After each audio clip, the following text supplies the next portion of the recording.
All right, we're going to talk about the top 10 teams in Marvel Strike Force, and they're actually going to be more than 10 teams. And Marvel Strike Force, largely in general, has been pivoting away from cookie cutter teams like we used to see in the past when like Black Order and Infinity Watch were at the top of the meta. Now, we are going to talk about the teams because people just like to hear about teams, and that is fine.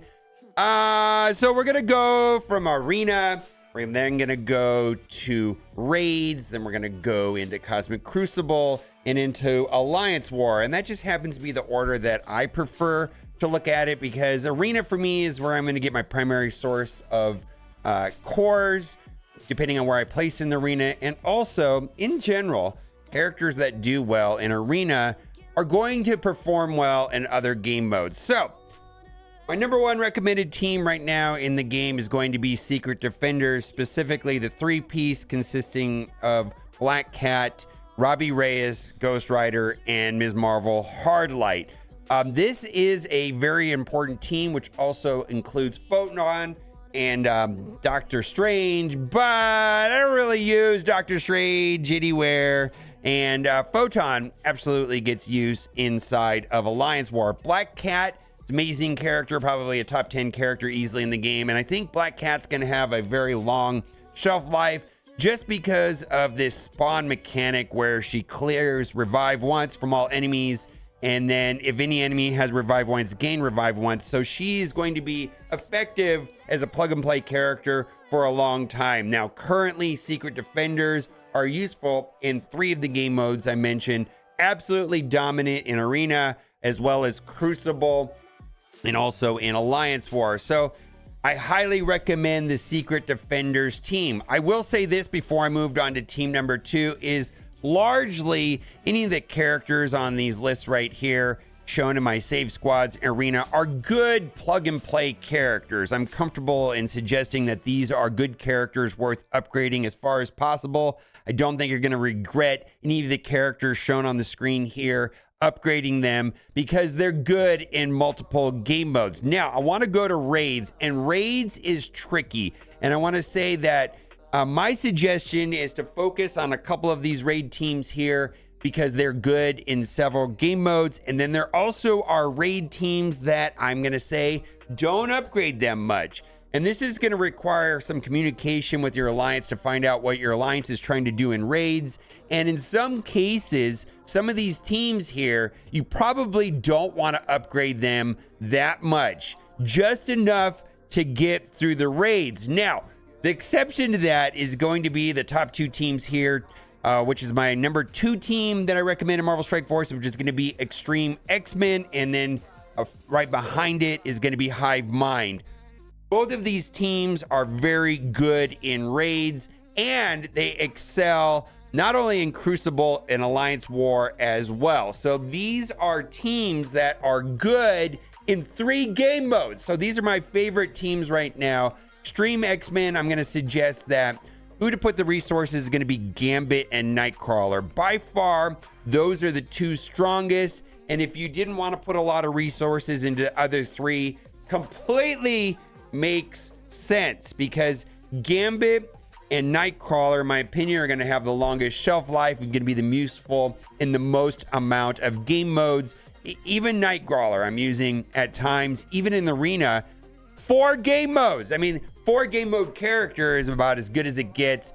Big fan. Same thing is true here with Hive Mind. Getting excellent, amazing use out of them in raids, of course.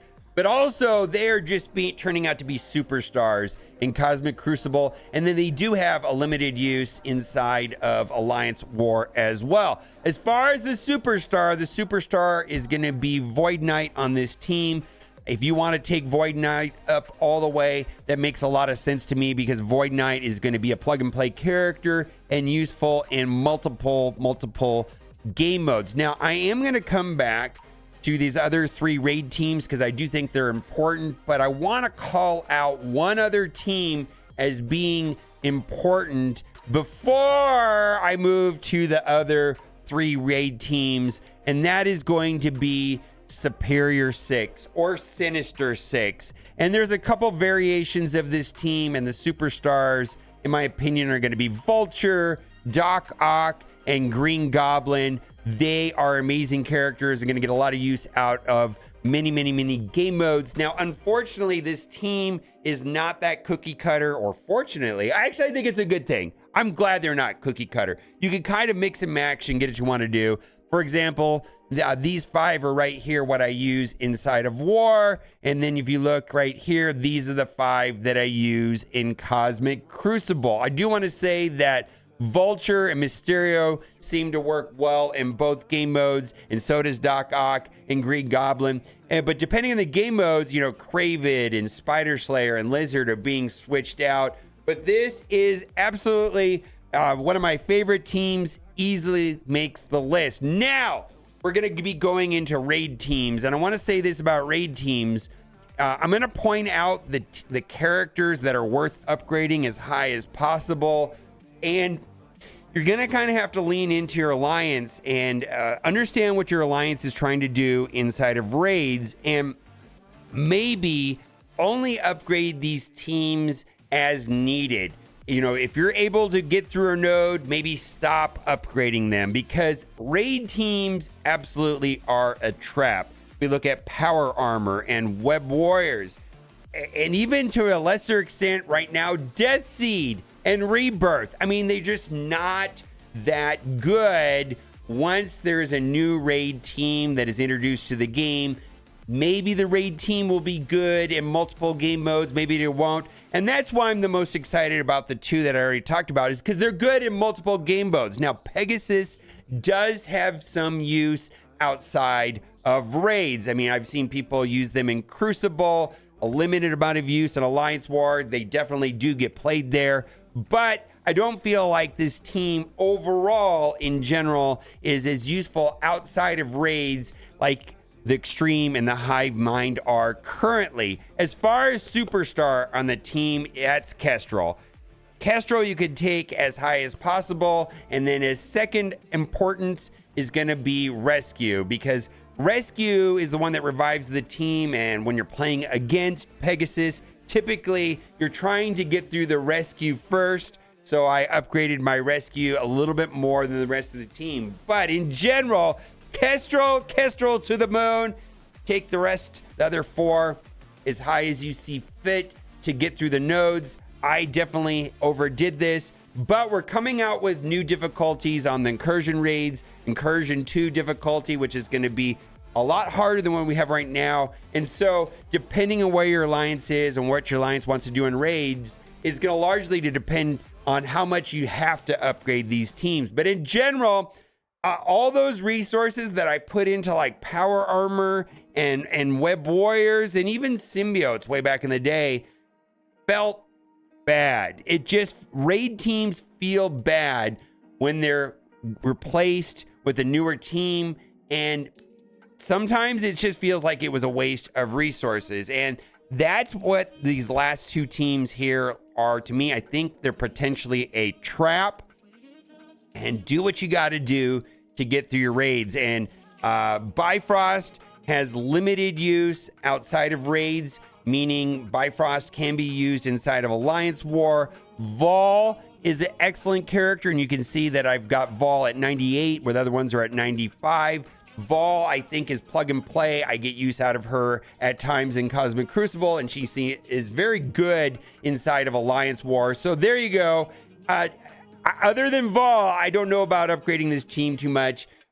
Loki does get play outside of this team, but Loki is a kit-based character and doesn't need a lot of resources to be effective. Invaders is trash, but you have to upgrade them if you want to get through that part of the node. And this is the biggest trap team as far as I'm concerned right now in Marvel Strike Force. I'm expecting them to get replaced sooner than later, and my suggestion is to not upgrade them. Don't do what I did. Look at how much I got these guys up, 2.4 million.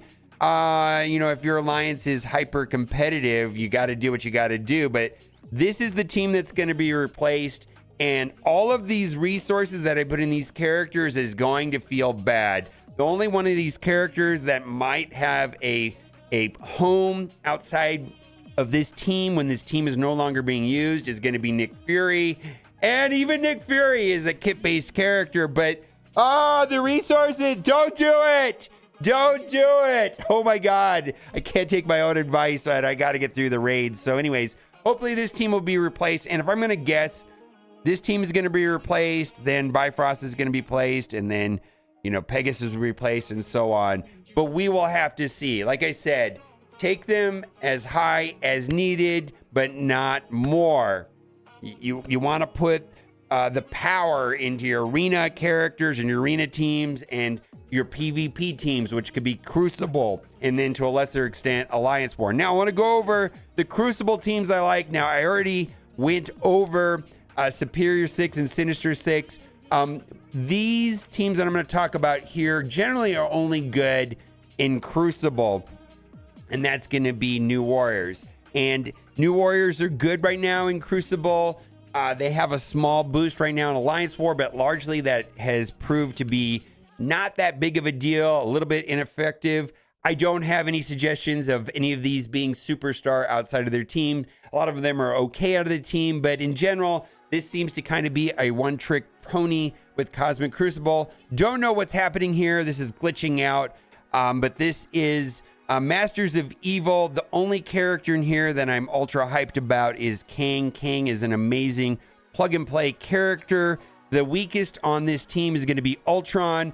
Absorbing Man is a pre-taunting tank, and so pre-taunting tanks typically have larger shelf lives because having a tank on the team to soak up that initial round of burst damage seems to be very helpful, and pre-taunting tanks seem to be more plug and play than the other members.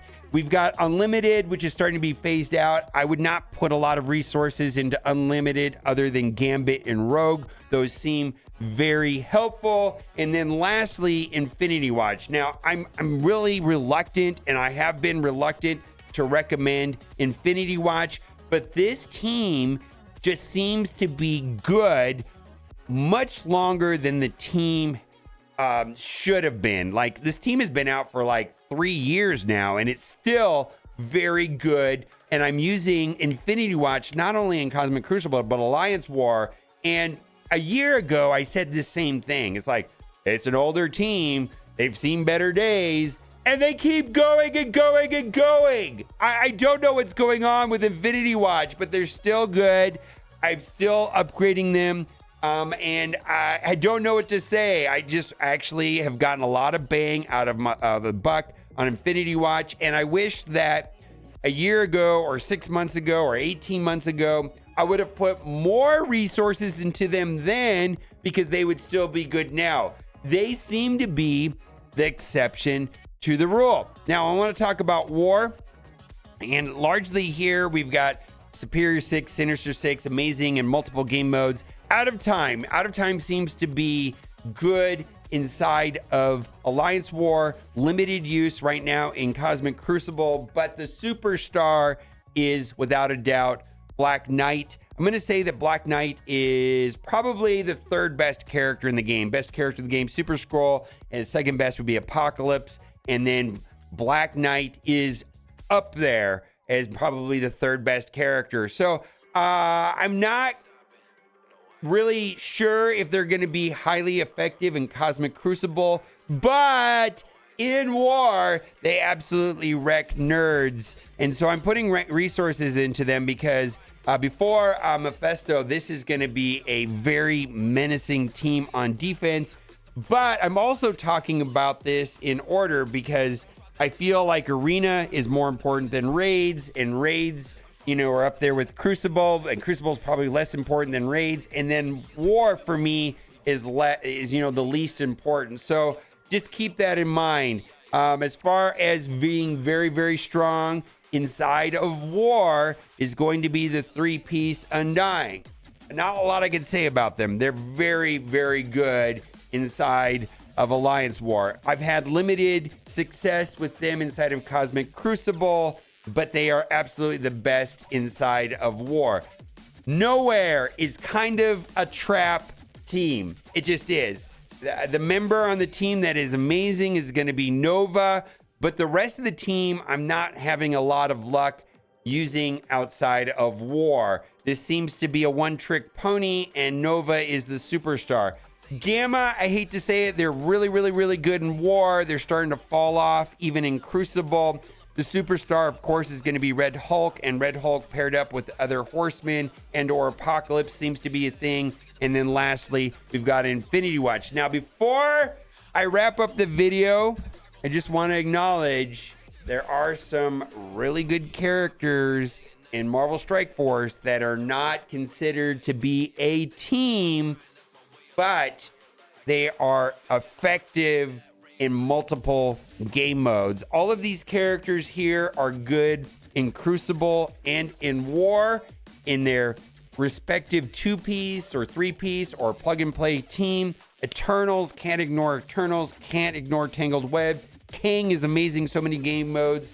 Dormammu still is useful at times. Doom is still useful at times. Quicksilver's a beast in Crucible. Nova is a beast, not only in War, but in Crucible. And then Omega Red, hopefully he's going to get some place with the Cabal team when we get the Cabal up and running. So, in general right now, I'm pretty hyped about Secret Defenders. In general, I'm pretty hyped about Extreme X-Men. In general, I'm pretty hyped about Hive-Mind. And in general, I'm pretty hyped around Sinister Six. And as the game goes on, hopefully those teams last longer than most, so I don't feel bad about the resources that I'm putting in them today, the way that I feel bad about Web Warriors and Power Armor and so on. And my goodness, if you can avoid the raid trap here at the bottom, do it. Let me know what you think in the comment section. And as always, thanks for watching. Keep on gaming. Bye for now. Like and subscribe.